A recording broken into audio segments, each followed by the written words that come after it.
Hey Doug, here's your video. Um, I guess I'll just start off by saying that, I've been doing this about 6 months, and there's probably far better people out there to tell you how to grind.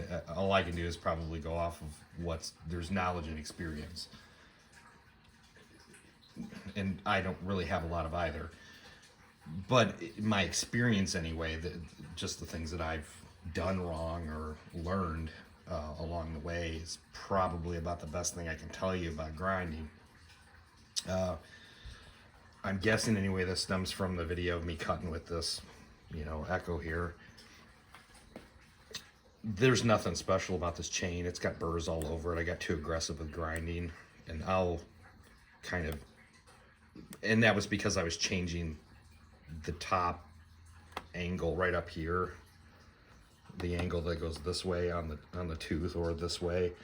I changed that to a 25 because it was 30, just because I wanted the chain to stay sharp longer.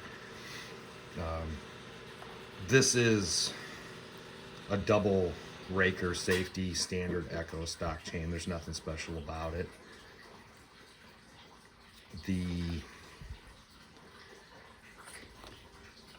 As an example, I can just pull up this right here real quick. This is I don't know if it's gonna catch that, but this is actually a new Oregon. I think it's a VXL, but I don't really know off the top of my noggin here. I guess on any of this stuff too, I guess I'll premise all this by saying I'm not a videographer. I have no tripod. I stink at editing, so I'll try to get this all in one take and actually keep it in frame, because I've tried this a couple times and I'm awful at it. But anyway,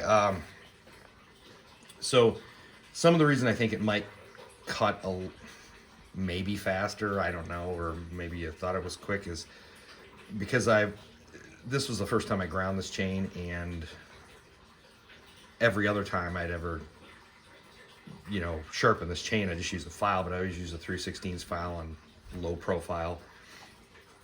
And I do think, and I actually get into the strap a little bit too, and I think it opens it up a little bit more to maybe let chips clear. I don't know. But if you look at that video, you can see that I got too aggressive with it, and there's burrs on it, and you'll see lines on a log. That's a pretty good indicator of that. And that's probably the biggest mistake I've seen from my experience, is that when people do grind, they usually get too aggressive with them and they leave burrs all over it. It'll still cut, as you can see, but this probably would have performed better if I had taken more time. And when you want to change an angle on a tooth or do any drastic changes, there's no magic to these grinders. You just can't dig into them because they create heat. And once I don't know if you're catching, you can hear my fingernail popping off the burr on this thing. That's because I got too aggressive with it, and it doesn't take much. A couple things that help with that: number one, clean chains. Clean them, get the crap off of them. This is a new chain, but so I didn't clean it or anything, but keep them clean, because it's going to gum up your wheel. You're going to create heat. It's going to make the burr worse. It's going to make your sharpening experience worse. So I just keep a little bowl here. I don't think it has denatured alcohol in it. And I just soak them in there, and I don't go too crazy with it, but really as clean as you can get the change, the better off you are.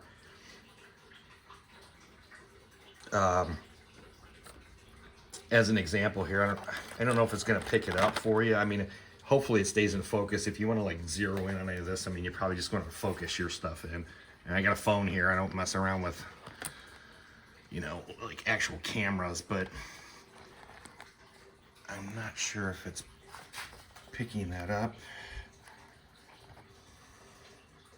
There maybe it is. So this one, you can see there's a definitive hook on it. And this was probably, well, who knows what they grinded with, but you would probably want to use maybe an 1/8 inch grinding wheel, maybe. Like I said, I just don't do that. And there's a reason why, and I'll get into that. But I just use the standard 3/16 wheel. Same one I would use for like a standard 3/8 chain or something like that. When you want to grind something like a low profile, I don't know, maybe you trying to figure out some recipe for Sawfest or whatever, but when you look at this tooth, you'll see that it does not have that definitive hook. And you can't do, well, you can, but you just kind of risk digging into your strap or right up here into your raker. The back side of the wheel is going to hit it.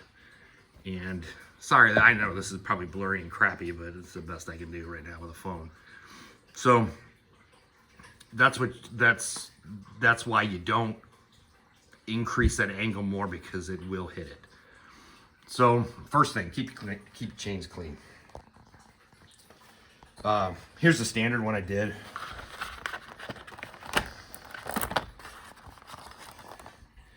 I don't know if it's gonna, of course it never goes in the direction you want. Okay.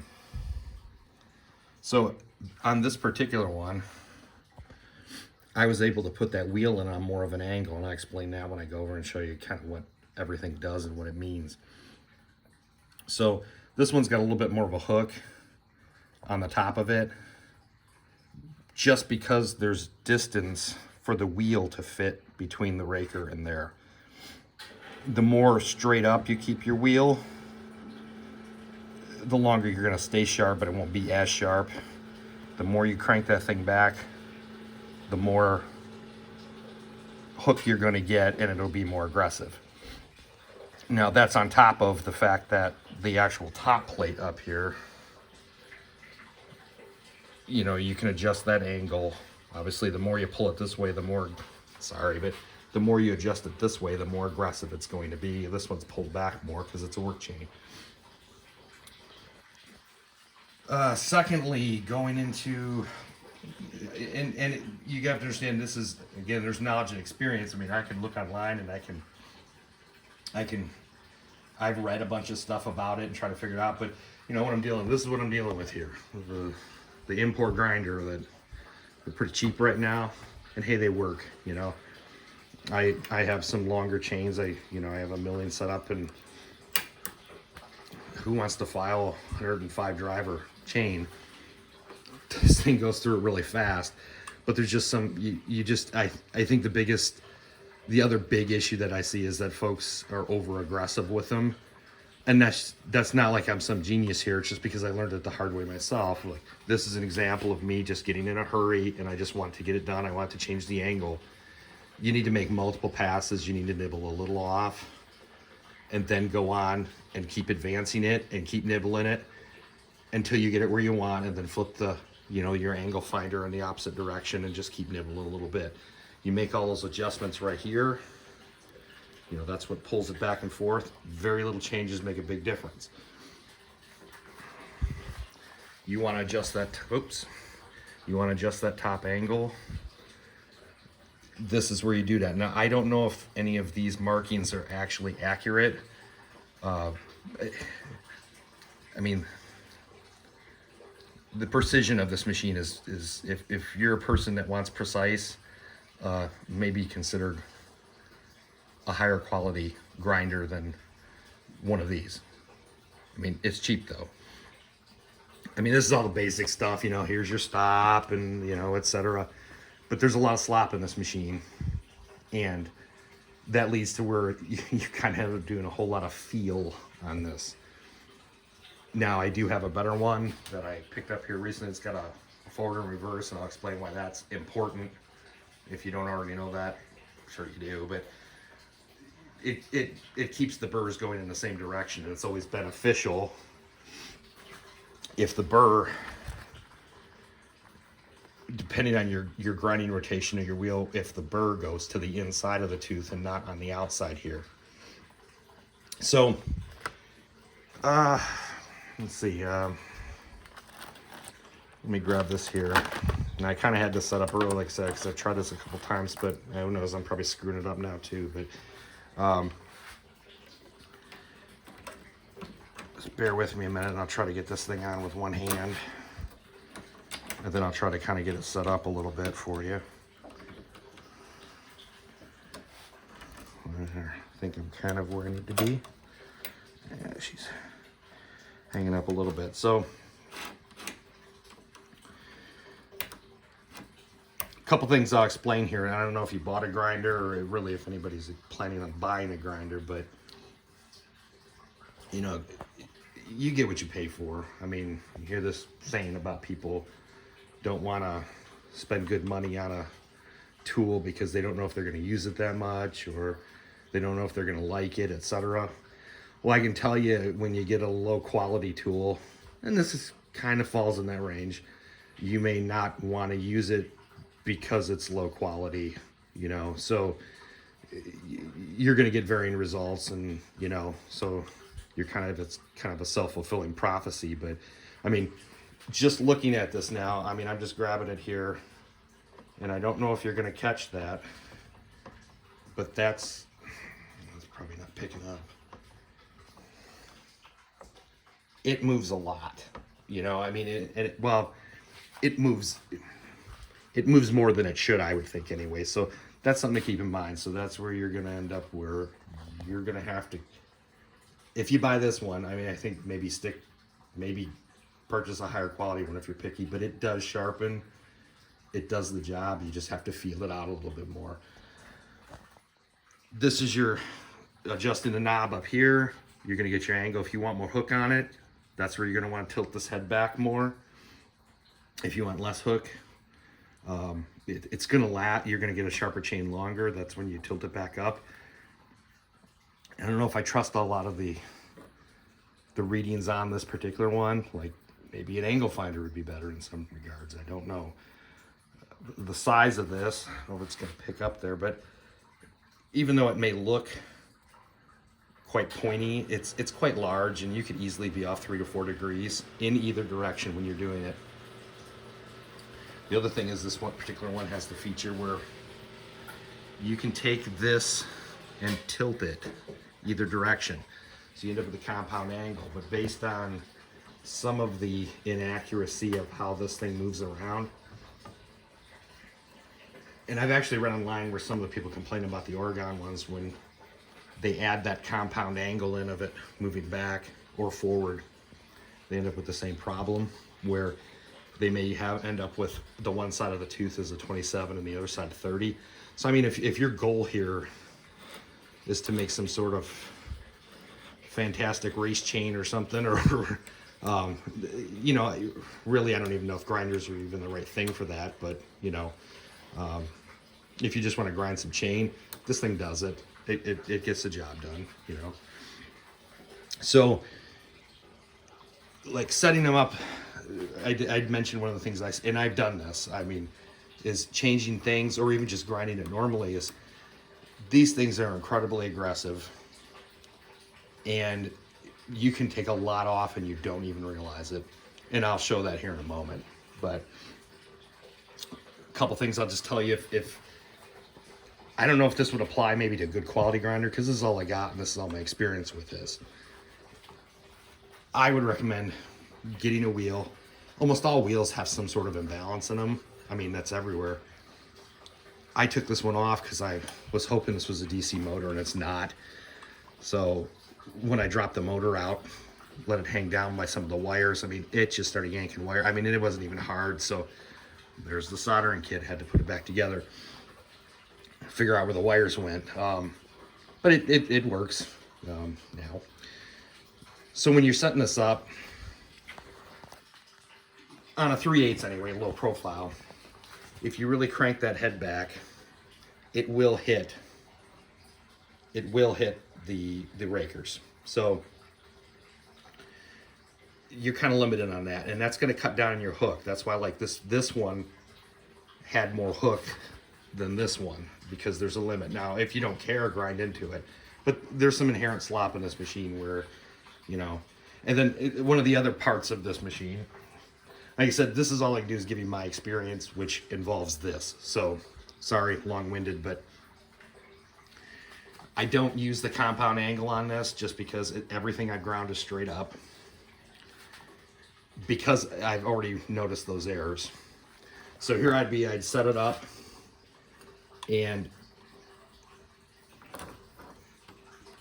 pull it through, lock it down, and this might actually be set up pretty good. So I'll fire this thing up and you're gonna see, you know, I guess another part of this that's important is, you know, if your chain's not clean, your wheel's gonna get gummed up. And you can see where, hey, I've gotten lazy and gummed up some stuff on it too, you know. And this isn't too bad because I dress it. I mean, they give you, a lot of these grinder things give you these, and it might be a better stone or a better grinder, or one of these are better on, say, an Oregon or something like that. But it doesn't work. I mean, the stone is harder than that. It just grinds it up. So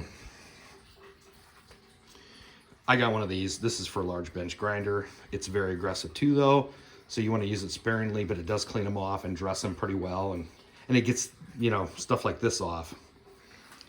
These wheels will be out of balance. Almost all of them will. You have an imbalance like this, and then you have a circular imbalance like this. Now, this imbalance, and this thing vibrates bad. That's why I'm bringing it up. Like I said, this is all based off of my experience, you know. I tried shimming it up here because I took the wheel off to do that. But if you can, there's a couple factors in why you take the wheel on and off. But one of the reasons, just because I've always done it, but I leave the large wheel on it, same one I would grind on this thing with, is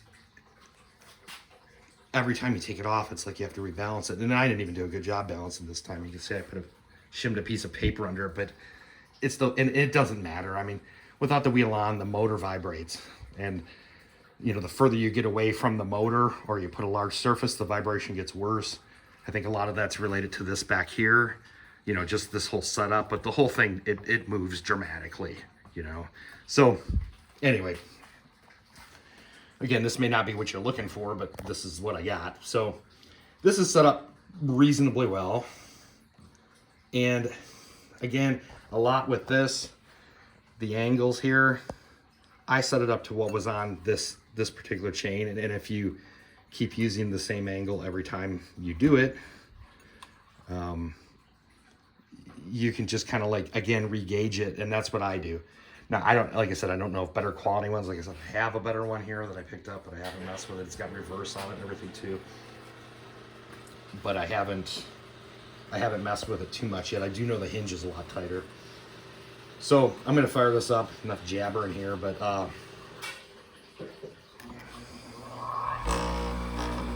so there's your vibration, and you just grab a hold of it and it magically goes away, but it's still here.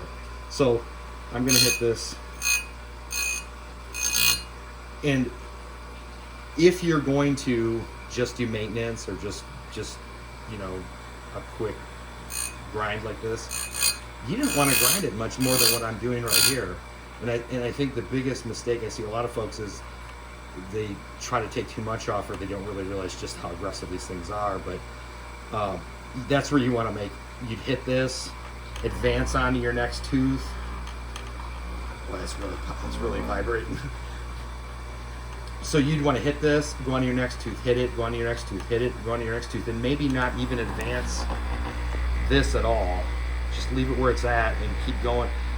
And you'll find that even probably good ones, there's some sort of inherent movement or slop in this, and you can actually, what I call, spark it out, which you can pretty much get to the point where it isn't going to remove any more material.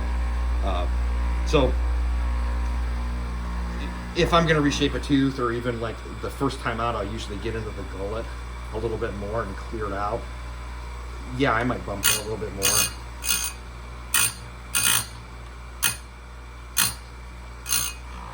Like such. Let me check it here. Yeah, see, that even almost was too much right there. I got a slight bit of a burr, but we'll advance it to the next one. Oop. How about we actually do the proper one?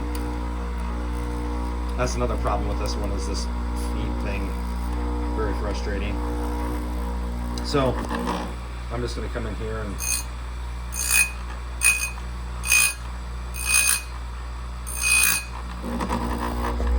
I'm just checking it here. And yeah, there's no burr. This is really sharp. And even though it doesn't think so, the side plate is touched, and that's the most important part. But again, like I said, if you want to get into that, the gullet part and clear it out a little bit more, you're still going to want to take multiple passes. And now I'm just going to give you a quick demonstration of why people don't realize just how aggressive these are. I'm just going to move this that much. I don't know how much that is, but oh, sorry, let me snug her up here. So you come in here and I'm pecking at it again. You see how there's much more sparks?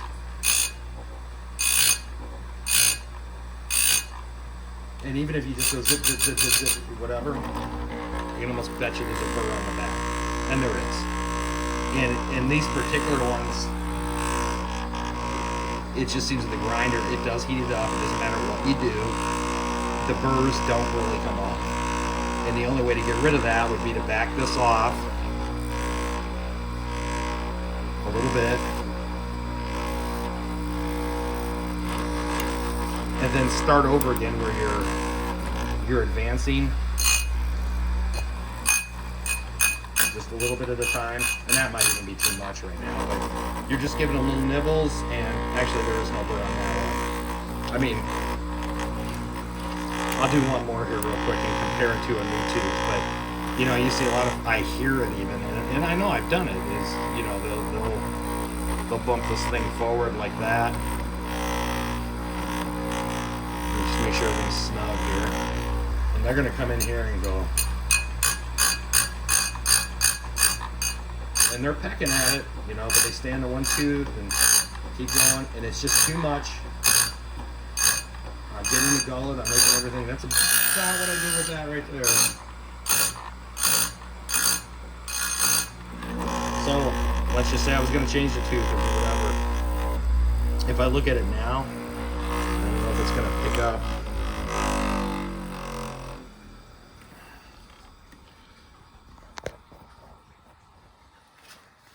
Let me pull this out of the way here.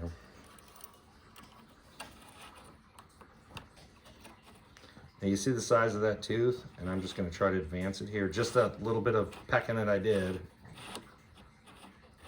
You can probably see this is a larger tooth. It's that much larger, and I probably removed almost a 1/16 of an inch off of it. I mean, they're really aggressive, so the key takeaway to probably all of this, long-winded as it is, and remember you asked for this, but very, very light. I mean, so light you almost think I'm not doing anything. Keep your chains clean, keep your wheel clean, and again, maybe if you're very particular, don't buy one of these. But you can feel it out and make this work if you need to. So hopefully that does it for you. Sorry, it's still really long-winded, but anyway, take care.